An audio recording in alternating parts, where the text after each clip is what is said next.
तर पावसाची प्रतीक्षा संपूर्ण महाराष्ट्राला असताना कोल्हापूर जिल्ह्यावर पाणी टंचाईचं सावट घोंघावं लागलंय। कारण कोल्हापूरच्या काळंबावाडी धरणाच्या पाणीसाठ्यामध्ये कमालीची घट झाली आहे। सध्या धरणामध्ये केवळ 4.5 टीएमसी पाणीसाठा शिल्लक आहे आणि त्यातला 3 टीएमसीच पाणीसाठा वापरता येण्यासारखा आहे। काळंबावाडीतून संपूर्ण कोल्हापूर शहराला पाणीपुरवठा केला जातो, तर राधानगरी, कागल, भुदरगड आणि करवीर तालुक्यातील शेती सुद्धा याच धरणाच्या पाण्यावर अवलंबून आहे। कोल्हापूरसाठी महत्त्वाच्या अशा या धरणाची गळती काढण्यासाठी कोट्यवधींचा निधी मंजूर झाला, पण काम समाधानकारक नसल्याची ओरड होऊ लागली।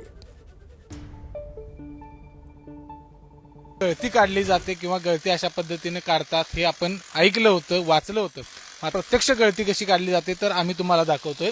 मी सध्या कोल्हापूर जिल्ह्यातल्या राधानगरी तालुक्यातील काळंबावाडी या धरणावर आहे आणि काळंबावाडी धरणाच्या गळतीचं जे पूर्ण प्रकरण आहे ते विधिमंडळापर्यंत पोहोचलं होतं। त्यावेळी स्वर्गीय अजितदादा पवार यांनी विधिमंडळामध्ये या धरणाच्या गळतीसाठी जवळपास 80 कोटी रुपये मंजूर केले आणि त्याचं काम आहे ते चालू झालेलं आहे। ही अशा पद्धतीने धरणाची गळती काढली जाते आणि मग इथलं जे धरणाची जी लाईफ आहे ती वाढवण्याचं काम आहे ते केलं जातं।